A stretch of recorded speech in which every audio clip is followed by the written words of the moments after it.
Stimulus showdown. Senate Majority Leader Mitch McConnell blocking a standalone vote to increase direct payments from $600 to Americans to $2,000. That's yesterday.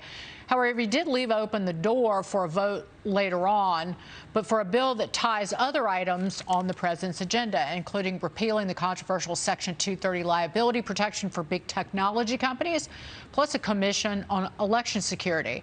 Joining me now, Ohio Congressman, House Intelligence and Ways and Means Committee member Brad Wenstrup.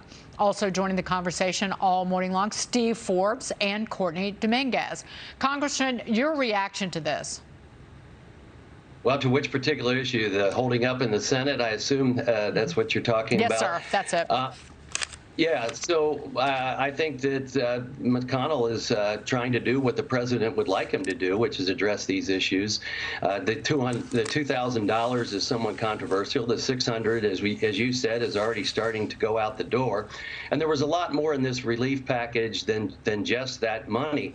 You know, there was controversy and discussion about foreign aid. Obviously, the president brought that up. Well, all those things have been negotiated. They're usually not associated with the stimulus bill, but all this stuff started getting thrown together. And I think that if you want to do the 2,000, then you start looking at how we're going to pay for it. Because even going back to phase 2, phase 3, people said, what do you want to do next? I said, I want to make sure we start talking about how we're going to pay for some of these things. And I think that's a logical thing to do. So maybe we could be looking at some of the foreign aid, make some reductions there, and help the American people. Did you vote against the $2,000 check in the House? I did. But why? I did for that reason, because we really weren't addressing, you know, how we were going to pay for this, and where is it actually going. You know, the real key to getting us back on track is to have our economy open. We've got a vaccine right now. People should be able to start lining up to get that, and I think that's going to make a huge difference for us, obviously. And in that vein, I want to express my condolences to the young congressman-elect and his family succumbing to COVID-19. Yeah, it's condolences, prayers and blessings for his family. Indeed. The Senate, this is a hard switch, but the Senate today is voting on whether or not to override the president's veto on the defense bill, which was handed off by the House earlier this week.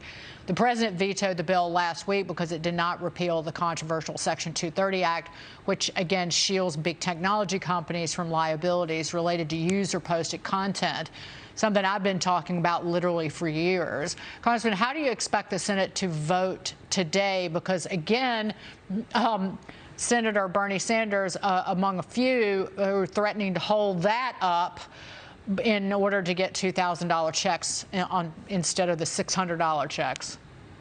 Yeah, well, that's how the Senate works sometimes.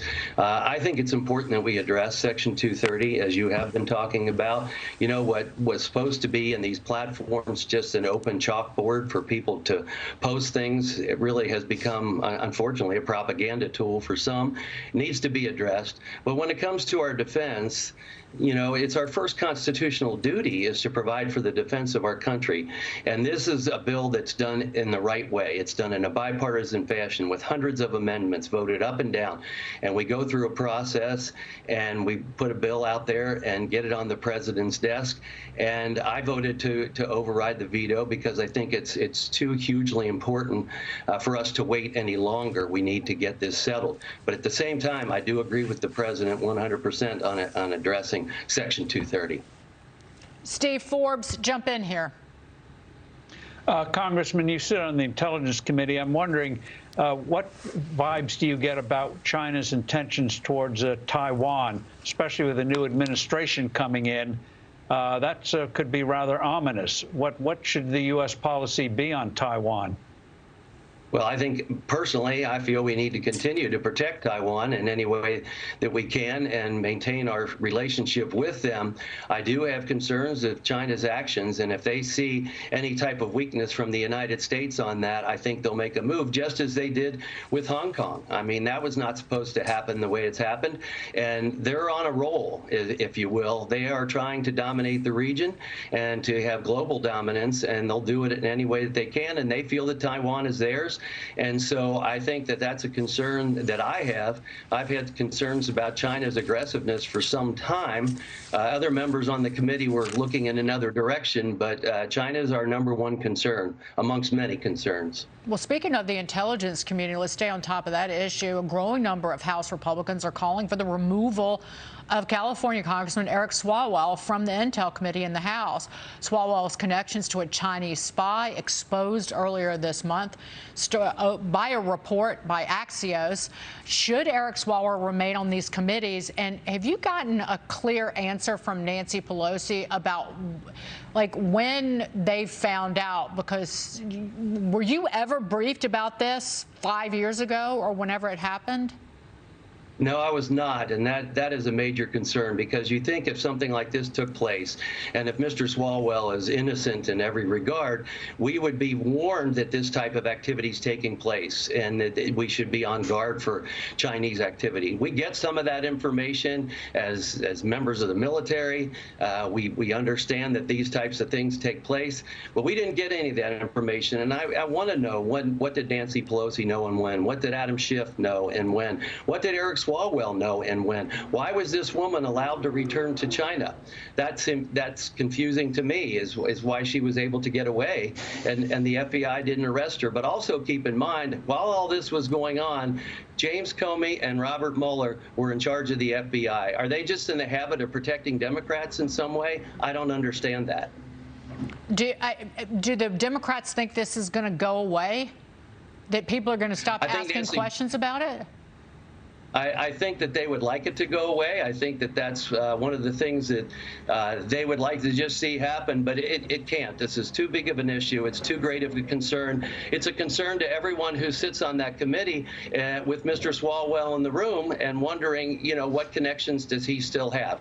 Keep in mind, this started when he was a local councilman, not when he was actually in Congress, but it carried over to when he was in Congress, apparently, from what we have learned.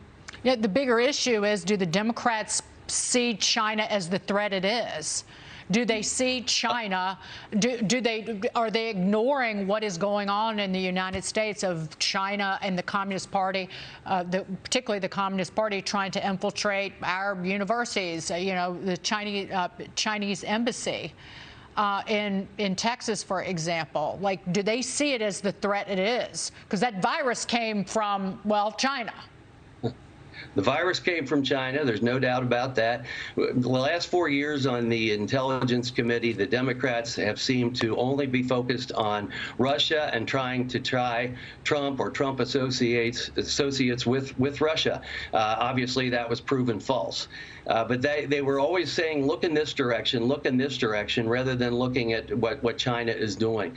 And that's a major concern. We as Republicans on the Intelligence Committee continue to pursue the efforts of what China was doing and getting knowledge about what they were doing so that we could address those issues. But Democrats didn't seem too interested in it compared to Republicans. And I hope that they realize now that there's a problem. And I think most members of Congress do understand it.